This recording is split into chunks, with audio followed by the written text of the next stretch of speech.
டோட்டலாக இங்கே வந்திருக்கும் அனைவருக்கும் வணக்கம் and congrats for the achievers. ஆக்சுவலாக இந்த இயரில் வந்து எனக்கு இது வந்து தேர்ட் ஸ்டேஜ். ஃபஸ்ட்டு வந்து ஆர்ஆர்பி, செகண்ட் வந்து ஐபிபிஎஸ், இப்போ வந்து எஸ்பிஐ. எஸ்பிஐ அப்படிங்கிறப்ப 12th முடித்ததுமே ஃபஸ்ட்டு கனெக்ஷன் வந்து எஸ்பிஐயோட தான். அது எப்படின்னா education loan. First account open பண்ணது எஸ்பிஐயில் தான். எஜுகேஷன் லோன் எடுத்து அது கட்டலை, அது வேறு விஷயம். இப்போ நம்ம பேங்கிங் ஜாப்பு போகிறதுனால அதை பே பண்ணி தான் ஆகணும். ஏன்னா உள்ளே நம்ம போகிறோம் அப்படின்னா நம்ம மேலே எந்த நெகட்டிவும் இருக்கக்கூடாதுல்ல. ஸோ அதனால் அதை பே பண்ணிட்டேன். இப்போது நான் தான் லாஸ்ட்டுன்னு நினைக்கிறேன் பேசுகிறது, ஏன்னா நான் தான் லாஸ்ட் வந்தேன். ஜென்ரலாக பேசிட்டு போயிடுறேன் ஃப்யூச்சர் ஆஸ்பிரண்ட்ஸ் அண்டு பேரண்ட்ஸை பற்றி. இப்போது எங்கள் வீட்டில் அப்படின்னு எடுத்துக்கிட்டோன்னா பொதுவாகவே ஃபினான்ஷியலாக வெள்ளாக இருக்கிற பேரண்ட்ஸுக்கு வந்து எங்களுக்கு வந்து கஷ்டம் தெரியாமல் வளர்ப்பாங்கள்ல.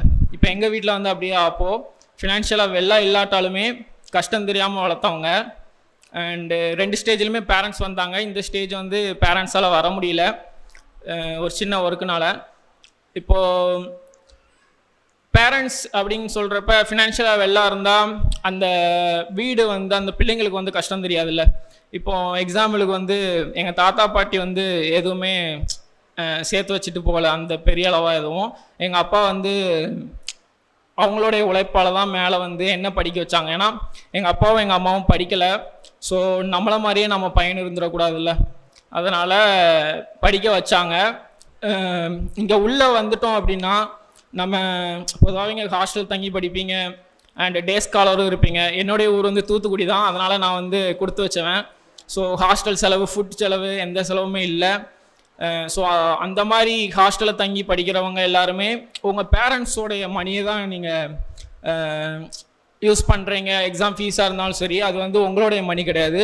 ஸோ நீங்கள் யூஸ் பண்ணுற ஒவ்வொரு மணியும் அதோடைய வேல்யூ வந்து உங்கள் பேரண்ட்ஸ் சம்பாதிச்சது. ஸோ அதை நினச்சி படிங்க, கண்டிப்பாக வெற்றி அடையலாம். ஃப்யூச்சர் பேங்கர்ஸுக்கு என்ன சொல்லணும் அப்படின்னா, பொதுவாகவே உள்ளே வந்துட்டீங்க அப்படின்னா ஒரு 1 இயர் படிப்பீங்க, ஓகே, அப்போ யாரும் எதுவும் சொல்ல மாட்டாங்க உங்கள் சுற்றி உள்ளவங்க. செகண்ட் அட்டம்ப்ட் கொடுப்பீங்க, அப்போது உங்களால் கிளியர் பண்ண முடியல அப்படின்னா அப்போ தான் லைட்டாக பேச்சு வர ஆரம்பிக்கும். உங்கள் ரிலேஷனு, உங்கள் நெய்பர், பக்கத்து வீட்டுக்காரங்க எல்லோரும் கேட்க ஸ்டார்ட் பண்ணிடுவாங்க, என்ன அவங்க பையன் 2 வருஷமாக படிக்கிறான், கிளியர் பண்ண முடியலையா அப்படின்னு. தேர்ட் இயர் போவாங்களே, தேர்ட் அட்டம்ப்ட் கொடுக்குறோம். செகண்ட் இயரும் நம்மளால் கிளியர் பண்ண முடியல, தேர்ட் அட்டம்ப்ட் போகிறப்ப இன்னும் ப்ரெஷர் அதிகமாகும், வீட்டில் இருந்து ப்ரெஷர் அதிகமாகும். ஏன்னா பிள்ளைங்க லைஃப் இப்படியே போயிருமா அப்படின்னு அவங்க பயப்படுவாங்க. ஸோ அதனால் பேரண்ட்ஸை வந்து நம்ம எந்த தப்பும் சொல்ல முடியாது. ஸோ இப்போ என்னெல்லாம் எடுத்துக்கோங்களேன், எனக்கு ஒரு 3.5 இயர்ஸ் ஆகிருக்கு நான் கிளியர் பண்ணுறது. ஃபஸ்ட்டு வந்து ஆர்ஆர்பி கிளர்க்கு கிளியர் ஆச்சு, ஆர்ஆர்பி கிளர்க்கு போகலை. Central bank of India CSA அதுதான் போகல பிளானில் இருந்தேன். எஸ்பிஐ எக்ஸாம் எழுத போகிறப்பவே ஒரு ப்ரிப்பரேஷன் இல்லாமல் தான் போனேன். சரி, April 1 central bank of India CSA போயிடலாம் அப்படின்னு.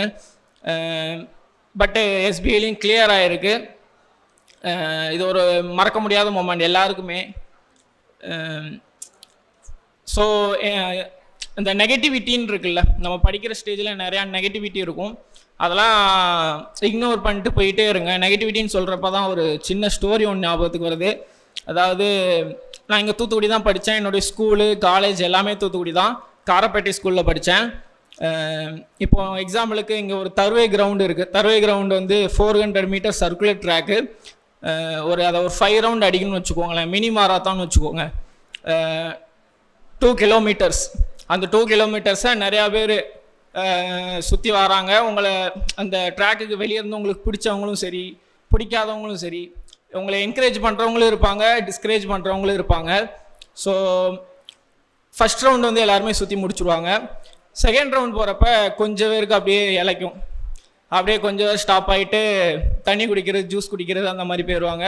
தேர்ட் ரவுண்டு சுற்றுறப்ப ஏகப்பட்ட நெகட்டிவிட்டி வரும். உன்னால முடியாது, எங்கள் பாரு நிறையா பேர் ஆல்ரெடி வெளியே வந்துட்டாங்க, நீயும் வெளியே வந்துரு அப்படின்னு சொல்லுவாங்க. ஃபோர்த் ரவுண்டு சுற்றுறப்ப ஒரு 3 பேர் மட்டும் ஓடுவாங்க, மற்ற எல்லாருமே அந்த ட்ராக்லேருந்து வெளியே வந்துடுவாங்க. ஸோ அதை கம்ப்ளீட்டாக 2 கிலோமீட்டர்ஸ் முடிக்கும் போது ஒரே ஒரு பையன் மட்டும் தான் அதை கம்ப்ளீட் பண்ணுவான். வெளியே இருந்து ஏகப்பட்ட நெகட்டிவிட்டி வரும். அந்த பையன் ஜெயிச்சுட்டு பேட்டி அவனை எடுக்கிறப்ப இவன் இந்த மாதிரி நெகட்டிவிட்டி நிறையா சொல்கிறாங்களே, நீ மட்டும் எப்படி இதை கம்ப்ளீட் பண்ண அப்படின்னு. அப்போது அவனுடைய பேரண்ட்ஸ் சொல்கிறாங்க, இல்லை என் பையனுக்கு வந்து காது கேட்காது அப்படின்னு சொல்கிறாங்க. இந்த ஸ்டோரிலேருந்து என்ன நிறையா சொல்லியிருப்பாங்க, நிறையா விதமாக சொல்லியிருப்பாங்க. இந்த ஸ்டோரிலேருந்து என்ன கன்க்ளூட் பண்ணலாம் அப்படின்னா, நெகட்டிவிட்டி ஏகப்பட்டது வரதான் செய்யும். பட்டு முன்னாடி தான் ஒரு காதில் வாங்கிட்டு இன்னொரு காதில் விடும்பாங்க. இப்போலாம் காதலே வாங்கக்கூடாது.